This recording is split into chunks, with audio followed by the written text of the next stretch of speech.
खतरा पल पल बढ़ रहा है। मरीजों और मौत के आंकड़े डरा रहे हैं। रोजाना नए मरीजों का आंकड़ा 3 लाख पहुंचने के बेहद करीब है। कोरोना से लड़ाई हार जाने वालों की संख्या लगातार बढ़ रही है। ऐसे हालात में दिल्ली में आईसीयू बेड्स करीब करीब खत्म हो चुके हैं। ऑक्सीजन और रेमडेसिविर का भी संकट गहराया हुआ है। शमशान घाटों पर वेटिंग लिस्ट की खबरें देश के हर हिस्से से आ रही हैं। और आपको यह भी बता दें कि देश में कोरोना की स्थिति बेहद चिंताजनक बनी हुई है। ताजा आंकड़ों के मुताबिक देश भर में पिछले 24 घंटे में 2,73,000 से ज्यादा मरीज दर्ज किए गए हैं, जबकि इसी दौरान 1619 मरीजों की जान गई है। वहीं देश भर में सक्रिय मरीजों की तादाद इस वक्त 19,30,000 के करीब है। दिल्ली में आईसीयू बेड के संकट के चलते नए बेड्स का इंतजाम करने की कवायद में केजरीवाल सरकार जुट गई है। Sardar Patel Covid care centre शुरू होने से दिल्ली को 300 नए बेड्स मिले हैं। इसमें से 250 सामान्य बेड है, जबकि 50 आईसीयू बेड्स हैं। इससे पहले आज सुबह के आंकड़ों के मुताबिक दिल्ली में आईसीयू बेड पूरी तरह से खत्म हो गए थे। इसकी जानकारी कल केजरीवाल ने अपनी प्रेस कॉन्फ्रेंस में दी थी कि लगभग 100 बेड्स बचे हैं, लेकिन रात होते होते ये 100 बेड्स भी खत्म हो गए। लेकिन अब इस बिगड़ते हालात पर केजरीवाल ने केंद्र से मदद मांगी है। साथ ही एलजी के साथ भी बैठक होने वाली है केजरीवाल की। आज का दिन बेहद अहम बताया जा रहा है, क्योंकि कड़े फैसले दिल्ली सरकार की ओर से लिए जा सकते हैं। 24 घंटे में दिल्ली में 161 जाने गई हैं। सक्रिय मरीज 74,941। और कल ही दिल्ली के सीएम अरविंद केजरीवाल ने हालात चिंताजनक बताए थे। दिल्ली में आईसीयू बेड्स 100 से भी कम होने की बात कही थी। आज सुबह से ही केजरीवाल नए बेड्स के इंतजाम में जुट गए हैं। 24% से बढ़ के 30% पॉजिटिविटी रेट हो गया। बहुत ज़्यादा तेजी से केसेस बढ़ रहे हैं। अभी पूरे दिल्ली का अगर जायजा लिया जाए तो जो कोरोना के लिए बेड रिजर्व हैं, वो बेड काफ़ी तेज़ी से ख़त्म होते जा रहे हैं। पेशेंट्स बहुत तेज़ी से मरीज जो हैं वो अस्पतालों में जा रहे हैं।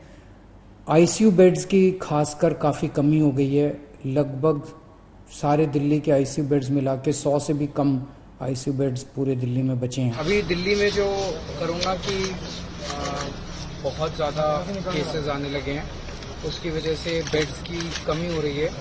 उसको पूरा करने के लिए हम लोगों ने यमुना स्पोर्ट्स कॉम्प्लेक्स में, कॉमनवेल्थ गेम्स विलेज में, स्कूल्स में और भी कई जगह एडिशनल बेड्स का इंतजाम कर रहे हैं। तो अभी मैं यमुना स्पोर्ट्स कॉम्प्लेक्स में वहाँ पे 800 ऑक्सीजन बेड्स लगा रहे हैं। यहाँ पे अभी हम कॉमनवेल्थ गेम्स विलेज में हैं, यहाँ पे हम लोग 500 बेड्स ऑक्सीजन बेड्स लगा रहे हैं। और अभी एक स्कूल में जाएंगे, वहाँ पे 100 बेड्स और लगा रहे हैं। हमारी कोशिश है कि ज़्यादा से ज़्यादा ऑक्सीजन बेड्स पूरे दिल्ली के अंदर जगह जगह लगा सकें। तो सबसे पहले आपको बता दें कि देश भर में कुल आंकड़े की संख्या इस वक्त क्या है। पिछले 24 घंटे में नए मरीज जो देश भर में आए हैं वो है 2,73,810, जबकि 24 घंटे में 1,619 लोगों की जान गई है। तो लगातार ये कहर बढ़ता जा रहा है। सक्रिय मरीज करीब 18,29,329 हैं। इनकी भी संख्या में लगातार इजाफा हो रहा है। 2,73,810 नए मरीज। दिल्ली के सबसे बड़े एलएनजेपी अस्पताल में क्या है हालात, इसका जायजा लिया आज तक संवाददाता अरविंद ओझा ने। दिल्ली में कोरोना के केस हर रोज बढ़ते चले जा रहे हैं और दिल्ली के अस्पतालों में बेड लगभग न के बराबर है। इस वक्त मैं दिल्ली के लोकनायक अस्पताल के बाहर मौजूद हूं। अगर इस अस्पताल की बात करें तो यहाँ कोविड-19 के जो नॉर्मल बेड है वो 0 है। 18 अप्रैल की रात तकरीबन 8:30 बजे तक का जो स्टेटस है उसके मुताबिक इस अस्पताल में कोविड-19 के जो नॉर्मल बेड है वो 0 है। यहाँ तक कि आईसीयू का कोई बेड इस अस्पताल के अंदर खाली नहीं है। दिखाना चाहूंगा कि ये तस्वीरें मरीजों का यहाँ पर तांता लगा हुआ है। बाहर आप एम्बुलेंस वैन आप देख पा रहे हैं। कल मुख्यमंत्री केजरीवाल ने भी कहा था कि जो दिल्ली में बेड्स हैं अस्पतालों में वो लगभग 100 के बराबर हैं। कल का ये स्टेटस था। उसके अलावा ऑक्सीजन की बड़ी किल्लत है, ऐसा भी मुख्यमंत्री अरविंद केजरीवाल ने कहा था। तो ऐसे में जो अलग से कम्युनिटी सेंटर और तमाम होटलों पर जो बनाए जा रहे हैं बेड, अब उसी पर मरीजों को निर्भर होना पड़ेगा। कई ऐसे अस्पताल हैं जहां पर बेड्स जो है वो खत्म हो चुके हैं। जो दिल्ली सरकार की ऐप है उसके मुताबिक अभी दिल्ली के जितने भी दिल्ली के सरकारी अस्पताल हैं वहां पर 101 आईसीयू बेड ही खाली हैं। लोकनायक अस्पताल की बात करें तो यहाँ ना तो नॉर्मल बेड खाली है और ना ही आईसीयू बेड खाली है। कैमरामैन वकार के साथ अरविंद ओझा, दिल्ली आज तक। वहीं दिल्ली के बाड़ा हिंदूराव अस्पताल में भी कोई आईसीयू बेड खाली नहीं है। यहां सुबह से ही मरीजों की लंबी कतार लगी है। हालात का जायजा लिया आज तक संवाददाता अनीशा माथुर ने। में कोरोना का कहर लगातार बढ़ता चला जा रहा है। अगर कोविड ऐप के हिसाब से देखें तो अस्पतालों में बेड भी खत्म होते चले जा रहे हैं। दिल्ली सरकार की ये दिल्ली कोरोना ऐप के हिसाब से कोविड-19 के रेगुलर बेड जो है वो 2700 से ज्यादा है, लेकिन आईसीयू बेड्स की संख्या लगातार कम होती चली जा रही है। इस वक्त अगर आप कोरोना डैशबोर्ड को देखें तो आईसीयू बेड्स जो हैं दिल्ली सरकार के किसी भी अस्पताल में इस वक्त आईसीयू बेड अवेलेबल नहीं है। जितने प्राइवेट हॉस्पिटल और सरकारी अस्पताल अगर आप देखें तो किसी भी अस्पताल में 5 से ज्यादा बेड्स अवेलेबल नहीं है। एम्स ट्रॉमा सेंटर में सिर्फ 4 है। गंगाराम हॉस्पिटल में 13 बेड में भी इस वक्त सिर्फ 4 बेड अवेलेबल है। आरएमएल हॉस्पिटल में 1 बेड अवेलेबल है और बाकी अस्पतालों की अगर देखी जाए तो सब पिंक में है, यानी कि 0 बेड्स अवेलेबल है। दिल्ली में कोरोना का विस्फोट जिस तरह से हुआ है उतनी मेडिकल फैसिलिटीज इस वक्त नहीं है। अभी हम हैं बाड़ा हिंदूराव हॉस्पिटल के बाहर, जहां पर लोग कह रहे हैं कि कोविड टेस्ट जो 8 बजे से शुरू होना था अभी इस वक्त 8:40 तक शुरू नहीं हुआ है और पेशेंट्स कह रहे हैं कि हम भर्ती के लिए इंतजार कर रहे हैं लेकिन कोई बेड अवेलेबल नहीं है। केंद्र सरकार को अरविंद केजरीवाल ने कल चिट्ठी लिखकर भी कहा है कि दिल्ली शहर में और बेड्स की और ऑक्सीजन की सख्त जरूरत है। केंद्र सरकार की तरफ से ये कहा गया है कि फैसिलिटीज बनाई जा रही है, लेकिन इस वक्त केंद्र और दिल्ली सरकार आपस में उंगलियां उठाने में ज्यादा इंटरेस्टेड नजर आ रही है, क्योंकि दोनों तरफ से बयानबाजी ज्यादा हो रही है, लेकिन दिल्ली को जिस तरह की अरेंजमेंट्स की जल्द से जल्द जरूरत है वो होती नजर नहीं आ रही है। कैमरामैन धर्मेंद्र के साथ अनीशा माथुर, दिल्ली आज तक। कुमार कुणाल हमारे संवाददाता इस वक्त तमाम जानकारी के साथ जुड़ गए हैं। कुमार, जिस तरीके से अब लगातार बेड्स की संख्या में कमी आ रही है उसकी जानकारी अरविंद केजरीवाल ने कल खुद एक प्रेस कॉन्फ्रेंस के जरिए दी थी। कौन से वो सेंटर्स हैं जिन्हें कन्वर्ट किया जा सकता है, क्योंकि इसका जिक्र भी कल प्रेस कॉन्फ्रेंस में अरविंद केजरीवाल ने किया था। उन्होंने कहा था कि कई ऐसी जगह हैं जिन्हें अब नए बेड्स दिए जाएंगे और ये हमने जब शुरुआत हुई थी कोविड की तब भी देखा था। देखिए, जो मुख्य तौर पर जहां पर सबसे ज्यादा आईसीयू बेड बनाने की कवायद चल रही है वो है खेल गांव, यानी जो कॉमनवेल्थ गेम्स विलेज है, वहां तकरीबन 700 से 800 वहां बेड लगाने की तैयारी चल रही है, आईसीयू बेड बढ़ाने की तैयारी चल रही है। उसके अलावा यमुना स्पोर्ट्स कॉम्प्लेक्स, वहां पर भी इसी तरीके से स्टेडियम को बदलने की तैयारी है। आईसीयू सेंटर में, कोविड सेंटर में, ये तो तैयारी है, लेकिन अहम बैठक है 11 बजे दिल्ली के उपराज्यपाल के बीच और दिल्ली के मुख्यमंत्री अरविंद केजरीवाल के बीच, जो एक तरीके से जो डिजास्टर मैनेजमेंट को लेकर के जो तैयारियां होती हैं उस पर चर्चा होगी। क्या जो वीकेंड कर्फ्यू लगाया गया था तब भीड़ कम हुई थी? अभी हम आपको दिखा रहे हैं कि हम सड़क पे खड़े, एलएनजेपी अस्पताल है, सबसे बड़ा कोविड अस्पताल है, लेकिन उसके सामने ट्रैफिक की हालत देखिए, बिल्कुल सड़क पर तिल भर रखने की जगह नहीं है। तो ऐसी स्थिति में जब जैसे ही कर्फ्यू ढीला पड़ा है, लोग सड़कों पर आ गए हैं, तो क्या और सख्ती की जरूरत है? इस पर 11 बजे जो बैठक है अरविंद केजरीवाल और अनिल बैजल के बीच में, उस पर चर्चा होगी। आगे क्या कुछ कदम उठाने हैं वो भी फैसला लिया जाएगा। लेकिन ऑक्सीजन की कमी बड़ा मुद्दा, दूसरा मुद्दा आईसीयू बेड की कमी, तीसरा जो बड़ा मुद्दा है वो है पॉजिटिविटी रेट, यानी 30% पॉजिटिव मरीज आ रहे हैं। 100 का टेस्ट हो रहा है तो 30 का, यानी बहुत बहुत शुक्रिया कुमार कुणाल इस तमाम जानकारी के लिए आपका। ऑक्सीजन की कमी, बेड्स की कमी, उधर पॉजिटिविटी रेट का बढ़ना लगातार चिंता का सबब बना हुआ है। ऑक्सीजन सप्लाई को लेकर कई राज्यों और केंद्र सरकार के बीच तकरार है। ज्यादातर विपक्षी पार्टियों की सरकारों वाले राज्य सप्लाई में भेदभाव का आरोप लगा रहे हैं, तो वहीं केंद्र के मंत्री इसे सियासत बता रहे हैं। ऑक्सीजन की कमी है महाराष्ट्र में, हमें और ऑक्सीजन लगभग 300-400 टन की जरूरत है जो अन्य राज्यों से लाना पड़ेगा। हमारे से नजदीक में बहुत सारी स्टील के प्लांट है अन्य राज्यों में जहां से स्टील लाया के प्लांट से ऑक्सीजन लाया जा सकता है, लेकिन कहीं ना कहीं वो चीजें नहीं हो रही। अपना दागी चेहरा छुपाने के लिए शिवसेना को केंद्र की ओर उंगली दिखाना ये उनकी राजनीतिक मजबूरी है।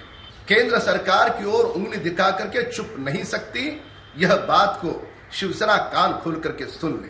आईसीयू बेड्स की खासकर काफ़ी कमी हो गई है। लगभग सारे दिल्ली के आईसीयू बेड्स मिला के 100 से भी कम आईसीयू बेड्स पूरे दिल्ली में बचे हैं।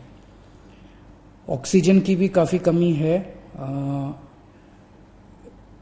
कल रात को एक प्राइवेट हॉस्पिटल ने हमें बताया कि उनके यहाँ काफ़ी ज़्यादा कमी हो गई थी, जिसकी वजह से त्रासदी होते होते बची।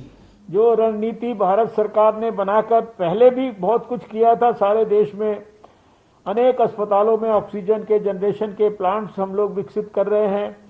1 लाख और सिलेंडर्स हम लोग जो है खरीद रहे हैं। 1 लाख पिछले साल भी खरीद के जो है निःशुल्क सारे स्टेट्स को उपलब्ध कराए थे। और ऑक्सीजन के एक स्टेट से दूसरे स्टेट में जाने की जो प्रक्रिया है उसमें किसी भी प्रकार की रुकावट नहीं होगी, अनहिंडर्ड वो सब कुछ होगा। उसके लिए होम मिनिस्ट्री ने भी जितने आवश्यक आदेश हैं वो जारी किए हैं। वेंटिलेटर्स के प्रोक्योरमेंट हमने की है, हमने आईसीयू डेवलप किए है, हमने सेंट्रलाइज ऑक्सीजन सिस्टम डेवलप किया है, हमने ऑक्सीजन सपोर्टेड बेड भी है, सामान्य बेड भी है, क्वारंटीन बेड भी है और जनरेशन के प्लांट्स लगाए हैं। लेकिन सवाल ये कि जब इतने केसेस रोज पॉजिटिव आएंगे तो फिर ये इंतजाम भी तो कम ही पड़ेंगे ना। 6177 metric tonne 6177 metric tonne oxygen हमने अलग अलग राज्यों को उपलब्ध कराने का आज पूरा प्लान फाइनल कर दिया है और हर राज्य के हिसाब से इस ऑक्सीजन को अलॉट किया है। और अब बात महाराष्ट्र की, जहां पर लॉकडाउन के बावजूद कोरोना नहीं थम रहा। प्रदेश में 24 घंटे में 68,000 से ज्यादा मरीज सामने आए हैं, जबकि 503 मरीजों की जान गई है। महाराष्ट्र में इस वक्त 6 लाख से ज्यादा सक्रिय मरीज हैं। वहीं देवेंद्र फडणवीस और महाराष्ट्र सरकार में रेमडेसिविर इंजेक्शन को लेकर तनाव बढ़ गया है। जो एक्सपोर्ट के लिए पैकिंग की गई थी ऐसी 30 लाख वायल है, लेकिन फिर भी पूरी तरह से किल्लत बनी हुई है। तो कहीं ना कहीं ये सारे खेल में महाराष्ट्र बीजेपी का क्या संबंध है, ये लोगों के मन में संदेह पैदा करने वाला है। देवेंद्र जी कल स्वयं चले गए एक दवाई कंपनी के मालिक के लिए, इसमें कहीं ना कहीं दाल में कुछ काला है। यह समय आरोप प्रत्यारोप या कटाक्ष की राजनीति करने का नहीं है। सभी दलों ने एक साथ काम करने का यह समय है, यह संकट काल का समय है। पर आंकड़ों की बात करें तो मुंबई और महाराष्ट्र में इन 3 दलों के वसूली खेल के कारण सबसे अधिक कोरोना पॉजिटिव के आंकड़े और मौत के आंकड़े मुंबई महाराष्ट्र से हैं। आज तक संवाददाता पंकज उपाध्याय मुंबई से बता रहे हैं ताजा हालात। कोविड की स्थिति मुंबई में हर दिन बिगड़ रही है। अब अंदाजा इसी बात से लगाइए कि मुंबई में अब 100 कंटेनमेंट जोन्स हैं। एक्टिव सील्ड बिल्डिंग्स की संख्या भी 1100 से ऊपर चली गई है। हालांकि डेली काउंट ऑफ केसेस 8000 से 10,000 के बीच में अब स्टेबलाइज होती नजर आ रही है, लेकिन हर रोज जो मौत का आंकड़ा आता है वो अभी भी बहुत ज्यादा है। हकीकत तो यह है कि शहर में आज के दिन भी रेमडेसिविर इंजेक्शंस की बहुत ज्यादा किल्लत है, मेडिकल ऑक्सीजन की भी बहुत ज्यादा किल्लत है और ऑफ रिकॉर्ड कई ऑफिशियल्स ये कहते हैं कि ये किल्लत पूरे महीने भर मुंबई वासियों को झेलनी पड़ सकती है। साथ ही साथ अब मुख्यमंत्री ने यह भी कहा है, क्योंकि पूरे राज्य भर से बहुत ज्यादा ट्रैवल हो रहा है, बाहर के राज्यों में भी और बाहर के राज्यों से मुंबई महाराष्ट्र में भी, इसलिए अब गुजरात, राजस्थान, केरला, गोवा, दिल्ली, एनसीआर और उत्तराखंड को सेंसिटिव एरियाज करार दे दिया गया है। यानी अगर इन तमाम राज्यों से व्यक्ति यात्री महाराष्ट्र में दाखिल होते हैं तो उन्हें नेगेटिव आरटीपीसीआर रिपोर्ट अपने साथ लानी पड़ेगी और ये यात्रा से 48 घंटे पहले उनके पास होनी चाहिए। यानी देश की आर्थिक राजधानी में कोविड के हालात बहुत नाजुक बने हुए हैं। कैमरा पर्सन महेश मोरे के साथ पंकज उपाध्याय, मुंबई, आज तक। कोरोना की रफ्तार जितनी तेजी से बढ़ रही है उतनी तेजी से चीख पुकार भी है। आलम यह है कि अस्पतालों में बेड नहीं बचे हैं, दवाइयों के लिए मारामारी है, लोग अस्पतालों के बाहर कतार में खड़े हैं। हर आदमी प्रार्थना कर रहा है किसी भी तरह से संकट से वो बाहर निकल सके।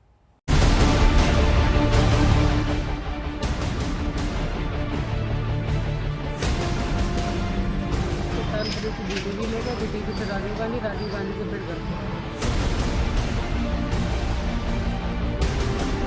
हेल्प मांग रहे, कोई हेल्प ही नहीं मिल रहा।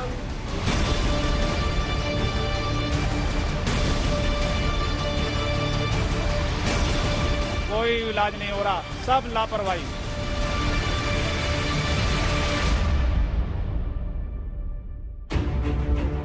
प्रवेश मैं उसको ESI हॉस्पिटल लेकर गया कल 10 बजे। पूरे दिन शुगर हाई बता करके इलाज किया और रात को 9 बजे बसें धारापुर एडमिट ट्रांसफर कर दिया। वहाँ पे कोविड बता दिया और फिर दीनदयाल में भेजा, वहाँ मैंने कर दिया। और GTV गया, 3-4 घंटे एम्बुलेंस बाहर इमरजेंसी गेट पे रखा, अंदर लेने से मना कर दिया डॉक्टरों ने। वहाँ कर दिया जी कोरोना आपके वाइफ का, और उसके वजह से मतलब कि वहाँ से रिफर कर दिए कि हम लिख दें आप इस हॉस्पिटल में ले जाओ, बुढ़ारी में ले जाओ, वहाँ ले लेंगे। बुढ़ारी भी नहीं लिए। फिर इधर था क्या नाम है इंदुरा में गया, वहाँ भी नहीं लिए उन्होंने। फिर उसके बाद इसमें लेके आए तो इमरजेंसी में किसी तरह से मतलब ले नहीं रहे थे। हम काफी रात परेशान होते रह गए। इनकी बातों से ही पता लग रहा है कि दिल्ली में कोरोना से हालात अब बेकाबू हो चुके हैं। चंद रोज पहले तक जो केजरीवाल दिल्ली की स्थिति काबू में होने का दावा कर रहे थे, वो अब खुद कह रहे हैं कि राजधानी के हालात बेहद गंभीर हैं और इस हाल से निपटने के लिए वो केंद्र से मदद की गुहार लगा रहे हैं, क्योंकि दिल्ली में अब ICU बेड खत्म होने की कगार पर हैं। ICU बेड्स की खासकर काफ़ी कमी हो गई है। लगभग सारे दिल्ली के ICU बेड्स मिला के 100 से भी कम ICU बेड्स पूरे दिल्ली में बचे हैं। ऑक्सीजन की भी काफ़ी कमी है। कल रात को एक प्राइवेट हॉस्पिटल ने हमें बताया कि उनके यहाँ काफ़ी ज़्यादा कमी हो गई थी, जिसकी वजह से त्रासदी होते होते बची। कल ही केजरीवाल ने प्रेस कॉन्फ्रेंस में बेड की गलत जानकारी देने वाले अस्पतालों पर कार्रवाई की बात कही थी, लेकिन मरीजों की माने तो प्राइवेट क्या सरकारी अस्पताल में भी बेड की सही जानकारी नहीं मिल रही है।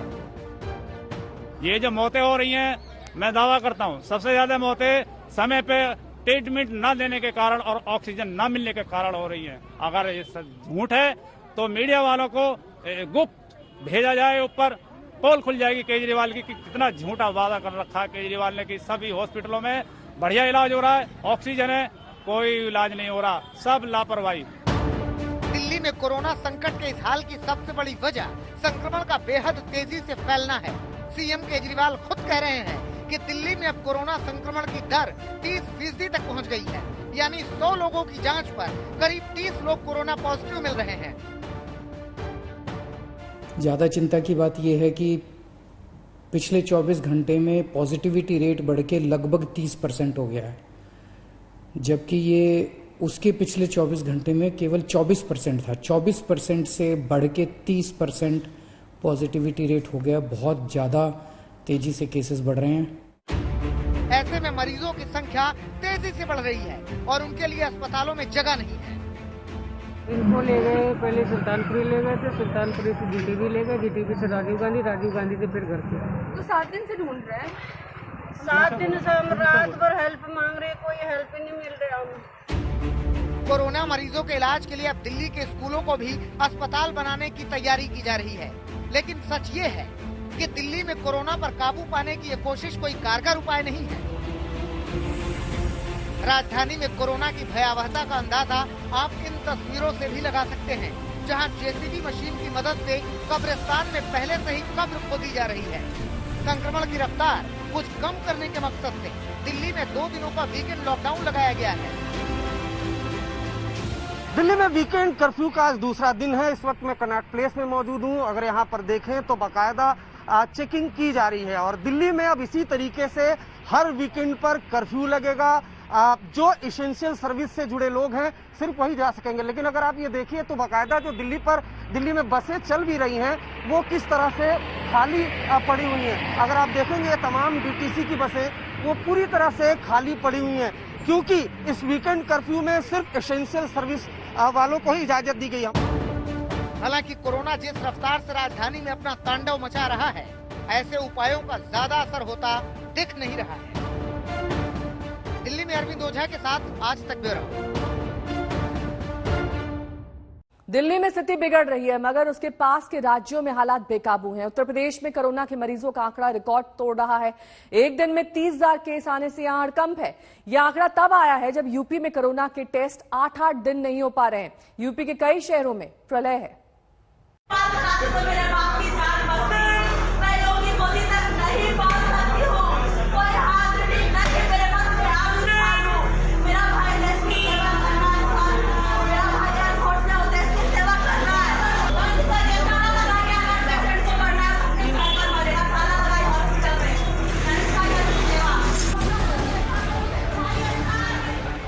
महिला के हंगामे की ये तस्वीरें पीएम नरेंद्र मोदी के संसदीय क्षेत्र वाराणसी की। हंगामा कर रही महिला के पिता बीएचयू में भर्ती थे।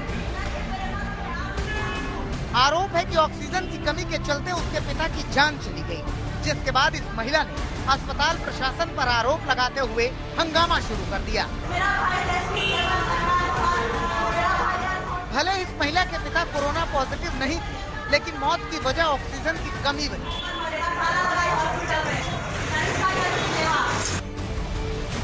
कोरोना काल में यूपी के कई अस्पतालों में अव्यवस्थाओं के चलते कोहराम मचा हुआ है।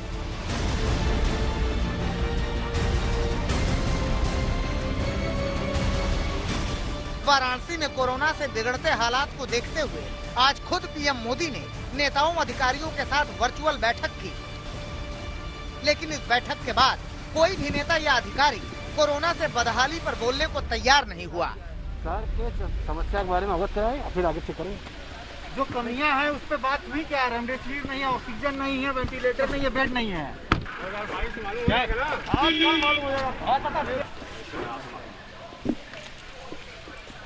क्या कहे, अधिकारियों को क्या निर्देश दिया? जिस तरह से हमारा कोई निर्देश नहीं, अधिकारी बताएंगे। कोरोना के इस संकट काल में यूपी में समस्या सिर्फ मरीजों के इलाज की नहीं, लक्षण वाले लोगों को भी कोरोना टेस्ट कराने के लिए लंबा इंतजार करना पड़ रहा है। सूत्रों की माने तो प्रदेश में पिछले 10 दिनों से प्राइवेट लैब्स में टेस्टिंग रुकी हुई है। सरकार दलील दे रही है कि प्राइवेट लैब्स ने पुरानी रिपोर्ट को ही यूपी सरकार की कोविड-19 साइट पर अपलोड नहीं किया है, इसलिए लैब्स को नोटिस देकर जांच के लिए रोका गया है। उधर सरकार ये भी दावा कर रही है कि लखनऊ समेत तमाम बड़े शहरों के सरकारी अस्पतालों को पूरी तरह से कोविड अस्पताल बनाने की तैयारी है, जिससे मरीजों का इलाज आसान होगा। ये बढ़ा उस तेजी से हमारे जो बेड्स की व्यवस्था जो पिछले साल के केसेस के मुताबिक था, जो पर्याप्त माना जाता था, वो इस साल पर्याप्त नहीं हुआ। इसीलिए माननीय मुख्यमंत्री जी ने काफी तेजी से इसको बढ़ावा देने के लिए पीजीआई, केजीएमयू का भी लगभग पूरा उसको टेक ओवर करने के लिए बात हो गई, उसको परिवर्तन करके कोविड हॉस्पिटल बनाने के लिए। आरएमएल और बलरामपुर हॉस्पिटल जो पूरी तरह से 350 का होने जा रहा है, वो काम चल रहा है उस पर। और इस तरह करके सभी निजी और गवर्नमेंट फैसिलिटीज को टेक ओवर करके उनमें व्यवस्था सुदृढ़ करने के लिए मुख्यमंत्री जी ने पिछले 4-5 दिन से ही निर्देश दिया है, उस पर हम लोग काम भी कर रहे हैं। पश्चिम बंगाल में वैक्सीन से चुनावी ऑक्सीजन हासिल करने की सियासत चल रही है और ममता बनर्जी इसकी मुख्य किरदार हैं। आपको पूरी खबर दिखाएंगे, लेकिन उससे पहले इस वक्त की बड़ी खबर आपको बता दें। ममता बनर्जी ने राज्य में कोरोना के बढ़ते मामलों के बीच अपना चुनाव अभियान छोटा करने का फैसला किया है। ममता अब कोलकाता में कोई भी रैली नहीं करेंगी। 26 अप्रैल को सिर्फ सांकेतिक सभा करेंगी। वहीं जिलों में अब उनकी सभा सिर्फ 30 मिनट की होगी। ममता ने इससे पहले कोलकाता में इस हफ्ते 2 पदयात्रा की थी।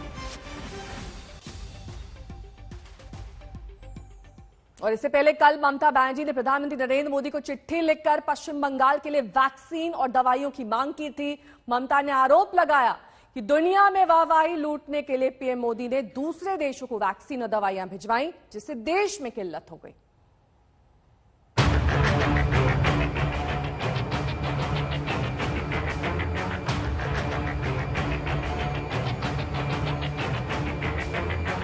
पश्चिम बंगाल में विधानसभा चुनावों के साथ साथ कोरोना की रफ्तार भी तेज होती जा रही है। एक तरफ जहां पश्चिम बंगाल में कोरोना के मामले बढ़ते जा रहे हैं, वहीं दूसरी तरफ रैलियों और रोड शो में भीड़ अब भी उमड़ रही है। अब कोरोना के नाम पर ममता बनर्जी ने वैक्सीन की चुनावी सियासत शुरू कर दी है। इलेक्शन के दौरान फैलते इन्फेक्शन के बीच ममता बनर्जी ने पीएम मोदी को चिट्ठी लिखी है। इस चिट्ठी में वैक्सीन से लेकर रेमडेसिविर इंजेक्शन, ऑक्सीजन और दवाइयों की मांग की गई है। ममता ने लिखा कि ये मदद जितनी जल्द से जल्द संभव हो भिजवाई जाए।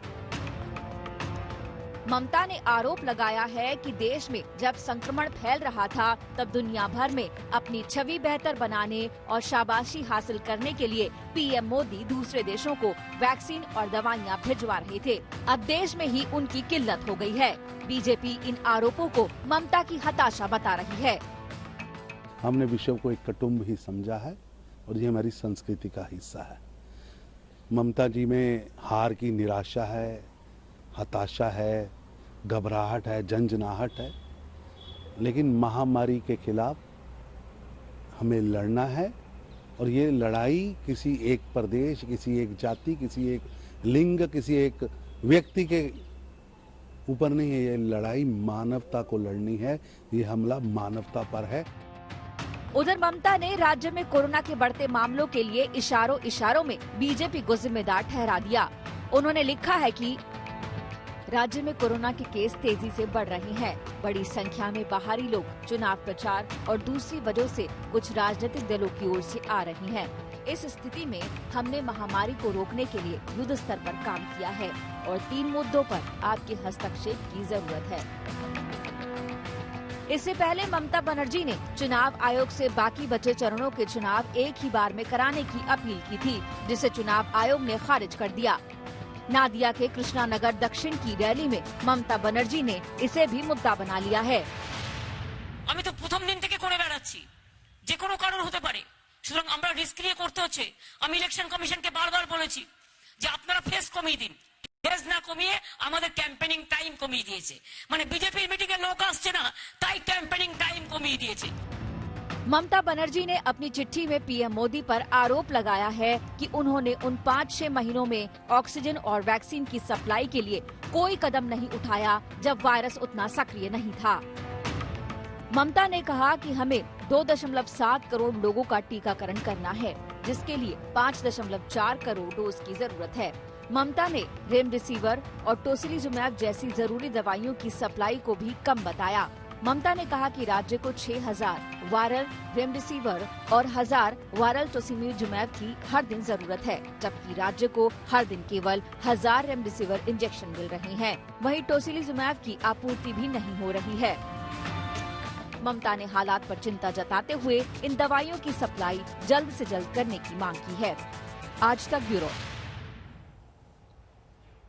इंद्रजीत कुंडू हमारे संवाददाता इस वक्त तमाम जानकारी के साथ हमारे साथ जुड़ गए। इंद्रजीत, लगातार पॉलिटिकल पार्टीज घेरे में थी, सवालिया निशान उन पर उठ रहे थे कि क्यों ये रैलीज की जा रही हैं, कोविड के मद्देनजर इन्हें कम किया जाना चाहिए। ममता बनर्जी ने तो स्टेप ले लिया है, अन्य राजनीतिक पार्टियां भी इससे संकेत लेकर अपना जो रैली का कार्यक्रम है उसे घटाएंगी या कैंसिल करेंगी?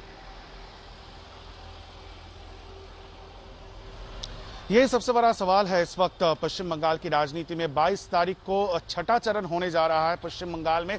उससे पहले कैंपेनिंग जो है वो तेज गति से चल रही है। ममता बनर्जी का आज 3 रैली है। हालांकि ममता बनर्जी के ऑफिस से ये कहा गया है कि वो कोलकाता में, मतलब 7वां चरण के लिए, 7वां और 8वां चरण के लिए कोलकाता में कोई रैली नहीं करेंगी। और उनकी जो रैलियां हैं, हर दिन वो 4 रैली करती थी, आज वो 3 रैली घटा के कर दिया गया है और 30 मिनट से ज्यादा वो रैली नहीं होंगी। उसके साथ साथ ये भी कहा गया है, ममता बनर्जी की ओर से भी कुछ देर पहले ट्वीट करके ये जताया गया है कि राज्य के चीफ सेक्रेटरी को हर संभव कोशिश करनी होगी, हर एक लेवल पे, ब्लॉक लेवल पे, ताकि जो स्टेप्स है वो लिया जाए कोविड को काबू में लाने के लिए। और दोपहर 2 बजे आज राज्य सरकार की ओर से प्रेस कॉन्फ्रेंस होगा, जिसमें यह बताया जाएगा कि किस तरह का स्टेप्स इस वक्त लिया जा रहा है कोविड सिचुएशन को काबू में लाने के लिए। कल जो लास्ट रिपोर्ट आया है पश्चिम बंगाल सरकार से वो ये है कि पिछले 24 घंटे में 8400 से ज्यादा नए कोविड केस सामने आ गए हैं। और सबसे चिंताजनक बात यह है कि इस वक्त पश्चिम बंगाल में से 1796 आईसीयू बेड्स खाली हैं। और ये बहुत ही चिंताजनक बात इस वक्त है, क्योंकि अगर आप कोलकाता शहर की बात करें तो ज्यादा से ज्यादा हॉस्पिटल्स में, प्राइवेट हो या सरकारी हॉस्पिटल्स में, बेड नहीं मिल रही है। बहुत बहुत शुक्रिया इंद्रजीत इस तमाम जानकारी के लिए आपका। इंद्रजीत कुंडू हमारे संवाददाता कोलकाता से जानकारी देते हुए कैसे पश्चिम बंगाल के नादिया में भी अमित शाह ने रोड शो किया और दावा किया कि 2 मई को ममता जाने वाली हैं। दूसरी तरफ नादिया के ही कृष्णानगर दक्षिण में ममता बनर्जी ने बीजेपी पर कोरोना बढ़ाने और केंद्रीय बलों को भड़काने के आरोप लगाए। 2 मई को दीदी की विदाई करनी है ना, जोर से बोलिए, करनी है ना। ये सिंडिकेट सरकार चाहिए क्या? कटमनी सरकार चाहिए क्या? घुसपैठ कराने वाली सरकार चाहिए क्या? शरणार्थियों को नागरिकता न देने वाली सरकार चाहिए क्या? विकास न करने वाली सरकार चाहिए क्या? हिंसा कराने वाली सरकार चाहिए क्या? बेरोजगारी बढ़ाने वाली सरकार चाहिए क्या? मित्रों, मैं ज्यादा कुछ कहना नहीं चाहता, आप सब जानते हो जिस प्रकार की भीड़ आज नकाशीपुरा के रोड शो में उमड़ी है, मुझे मालूम है 2 तारीख को यहाँ कमल खिलने वाला है। ওই বহিরাগত গুন্ডাদের নিয়ে এসে বসিয়ে রেখে দিয়েছে। কতদিন ধরে আমি বলছি, হাজারের পর হাজার বহিরাগত গুন্ডাকে দিল্লি থেকে নিয়ে এসছে, বিহার থেকে নিয়ে এসছে, উত্তরপ্রদেশ থেকে নিয়ে এসে বিজেপি বসিয়ে দিয়েছে। আমাদের প্যান্ডেল করেছে লোকাল কর্মীরা, আর ওদের প্যান্ডেল করতে লোক আসে গুজরাট থেকে লোক আসে প্যান্ডেল করতে, আর খাবার বানাতে লোক আসে দিল্লি থেকে। সব বহিরাগত কোভিড নিয়ে এসছে, আর এখানে কোভিড ছড়িয়ে দিয়ে সব চলে যাচ্ছে। প্রধানমন্ত্রী খেয়ে দিয়ে কাজ নেই, কোথায় কোভিড দেখবে তা না, বাংলা কি করে দখল করা যায় তার জন্য প্ল্যানিং করছে। আর সেন্ট্রাল फोर्स के বলছে जाओ जाके आप गड़बड़ कर दो।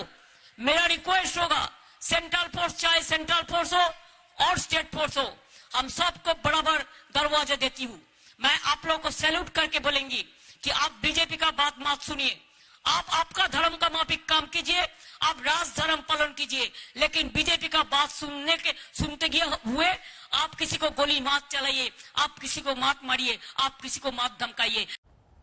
वहीं कल राहुल गांधी ने ऐलान किया था कि कोरोना के बढ़ते संकट को देखते हुए उन्होंने पश्चिम बंगाल की सभी रैलियां रद्द कर दी हैं। उन्होंने दूसरे दलों से भी कहा कि वो सोचें कि जनता और देश को इससे कितना खतरा है।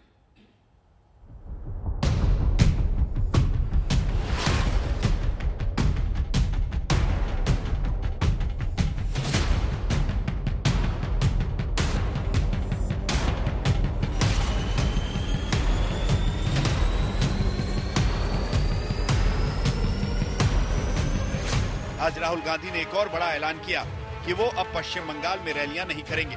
दूसरे नेता भी रैलियां रद्द करने की सोचे, लेकिन बीजेपी ने कहा कि राहुल गांधी रैली ना भी करें तो फर्क नहीं, क्योंकि कांग्रेस बंगाल की चुनावी लड़ाई के सीन में ही नहीं। वैसे भी राहुल गांधी 5 चरण के चुनाव में सिर्फ एक बार बंगाल आए। देखिए, राहुल जी के बारे में क्या बोलूं, मेरा तो एक ही सवाल है, न उनका पार्टी, न उनका इकाई इस दौड़ में है, और वो तो खैर शायद इस देश में है भी क्या। आज भाजपा चुनाव प्रचार में व्यस्त है। भाजपा का ध्यान वोट सुरक्षा पे है, स्वास्थ्य सुरक्षा पे नहीं। भाजपा का ध्यान इलेक्शन कैंपेन पे है, जनता की पेन कम करने पे नहीं। भारतीय जनता पार्टी केंद्रीय सरकार से गुजारिश है कि वो राज्यों के साथ दंगल और रस्सा खींची का खेल ना खेलें। दंगल की बजाय मिलजुल कर कोरोना महामारी का सामना करें और देश को उत्तर दें कि 1 साल तक ऑक्सीजन सिलेंडर, इंजेक्शन, अस्पताल के बेड, वैक्सीन की शॉर्टेज को नहीं समझ पाए, क्यों तैयारी नहीं की। रैलियों को लेकर सवाल तो लगातार उठ रहे हैं और ये कहा जा रहा है कि इतना बड़ा संकट है तो ये बड़ी बड़ी रैलियां और रोड शो क्यों हो रहे हैं। लेकिन बंगाल की चुनावी लड़ाई में बीजेपी और टीएमसी दोनों इसकी अनदेखी कर रहे हैं। कोलकाता से सूर्याग्नि रॉय के साथ आज तक ब्यूरो।